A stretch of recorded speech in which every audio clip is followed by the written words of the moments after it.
there. Welcome to the Krazy Krazy KISS Countdown episode number... that many. I'm Manjin. I'm Luke. I'm Dad. I'm Sam. And we are the Nealeighs. Coming from you live right here at Greenville, Ohio. If you were ever in Greenville, Ohio, you know right where it is. So here's a map. And if you left, then y'all come back now, you hear? We are counting down our favorite songs off of this here album. The very first album of KISS, the debut album. Yeah, so no matter how you feel about this album, it is an important one. So we are going to talk about it. This was released on February 18th, 1974. I remember 1974, do you guys? Yeah. Oh yeah, that's the year I got married. Let's not even joke about that. This was put out by Casablanca, which was a fairly new company at the time, and it was produced by Kenny Kerner and Richie Wise. This album didn't really do well at all when it first came out, but it eventually sold well. It got up to number 38 in New Zealand. That's cool. Yeah. New Zealand. The cover of the album was meant to look like the Meet the Beatles album. That's the one with all the like shadowy faces, right? Yeah, you're looking at a picture of it right now, hopefully. Yeah, that. There it is. Yeah, that one. That one. That's the one. Many of the songs on this album, they're actually still playing now 40 years later. Actually, I think just about all of these. Yeah, can you imagine? You guys are in a band. 40 years from now, you're still making money off of songs that you wrote today. Wow. I mean, any band would be happy about that, I'm sure. And people are still talking about them. Here we are. People are still covering them 40 years later. So, Majenica, how did you feel about this album, listening to it all the way through? I really, really like it. I think it's one of my favorite KISS albums, to be honest. All the songs are really catchy, and kids actually covered a whole bunch of them, so that's part of the reason I like it. So. Yeah, Majenica and Sam were both in a KISS tribute band when they were even smaller than they are today. Your t-shirt that Sam wore at the time. And like she said, their first year, especially, they did a lot of songs off of this album. Mm-hmm. So you have unlocked the secrets of these songs. I suppose. Yeah, now I usually bring in the nostalgia report when it comes to the albums here. Now this is not the first album that I ever got. I was not aware of KISS until much later on. I think maybe even around, I'm pretty sure Destroyer was even out by the time that I even knew anything about KISS. So I think Double Platinum maybe was the first thing that I ever got, which has a lot of these songs on it, only kind of redone somewhat. Remix and stuff. Yeah, a remix. So I've heard a lot of people say that they like the Double Platinum version of the songs better than they do this one. So if you think about it, how good is this album? I mean, you were saying that it would probably be close to the top. Is it because of the songs?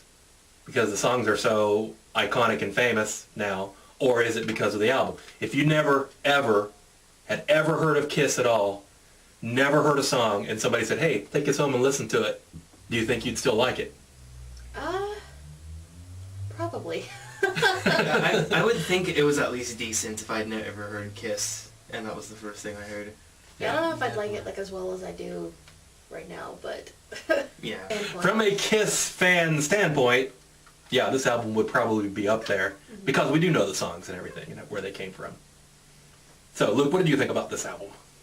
Oh, the same. I mean, people comment on the production of it, but I mean, it makes sense to me for an early 70s album. I thought the production was good. Even KISS has stated that the songs don't sonically stand up, and that's why they didn't catch on until live when people they understood what was going on at the time. But to me, some of the songs seemed a bit slow, maybe. Mm-hmm. Maybe that if they had sped them up a little bit more, that probably would have helped capture the energy better. But yeah, I mean, for a first album, I mean, personally, I felt like it was pretty strong. Yeah, the first few albums, like Sam was saying, they didn't sell very well. But when they came out with a live, which was songs from the first three albums, only live, then that's what made them famous, and then people went back and started buying these, and people were saying, the people that did buy them were saying, well, this doesn't sound like you guys. We saw you live, and this doesn't sound like you. So, anyways, what did you think about the album? Yeah, it really comes down to the songs for me. I definitely think for the first album, there's like a ton of like hits and stuff, like really like catchy stuff. Yeah, and how often does that happen for a band? The very first Probably album not is that much. the one where they're playing most of their songs off of, yeah. Yeah, there probably wasn't a song. Well, mostly there wasn't a song in this album that I didn't think was pretty catchy. Yeah. And I do have the actual album that I had at some point. It was one of the survivors of the basement flood that we had, kind of. It kind of survived. But I don't know if that's still playable or not, but this is the actual album that I had, but it was later on. It was in there somewhere. Probably during the solo album Dynasty range when I went back and started getting some other albums, and that's where this one came from.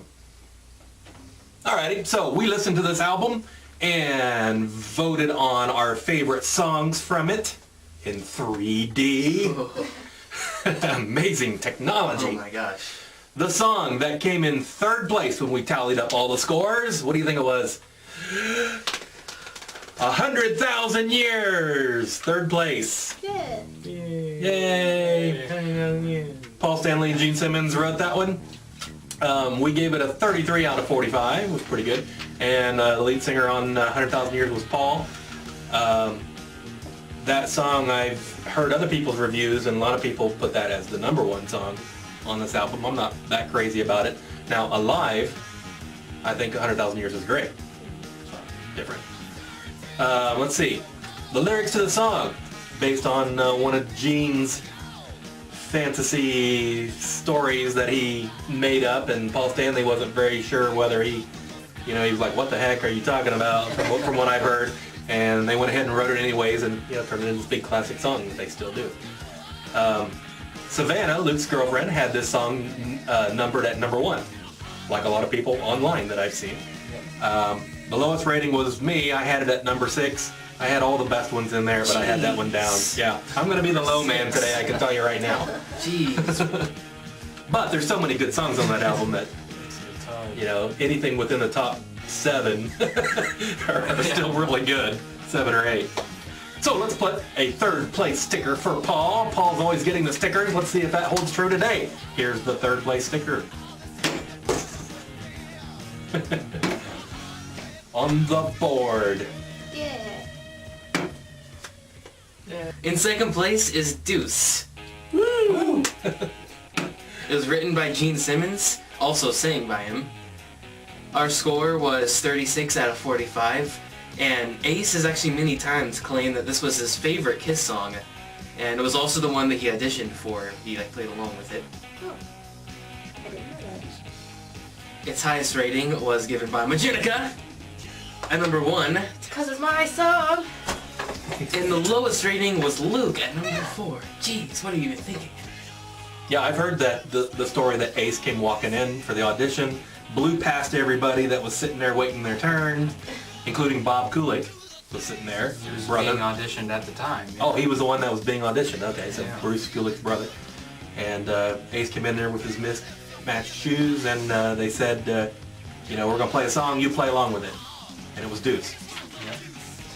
That's one of those songs where anybody who tries to figure out the meaning of the lyrics, Deuce, Oh, yeah, might as well just give up. I mean, come on. Yeah, Gene Simmons has said that there is no particular meaning to it. That's Right. just cool stuff put together. But I think you could come up with a meaning if you... Yeah, it sounds like a story. I mean, Yeah. Well, a lot of songs are like that where it's meant for you to come up with. But I would have swore that there was a story behind it, but maybe apparently I not. just decided you didn't like it. And then was like, Denying everything. Yeah.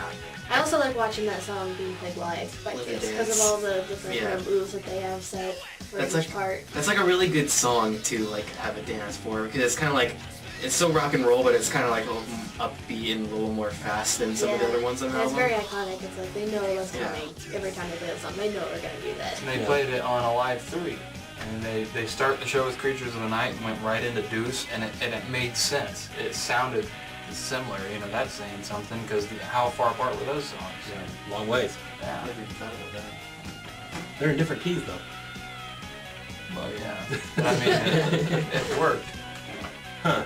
Now, you guys have played Deuce in a band. How hard is it to play it and do the move that they do? It was hard to do it on the drums. but I got it eventually. So how hard is it to play the chords? It's actually, I don't know what the guitars, like how complicated what the guitars are doing, but just doing the chords along with that was really easy. Oh yeah, I would think the guitars would have the hard part. Yeah, because And trying to do that. if you're just doing chords, there's really not that much going on there.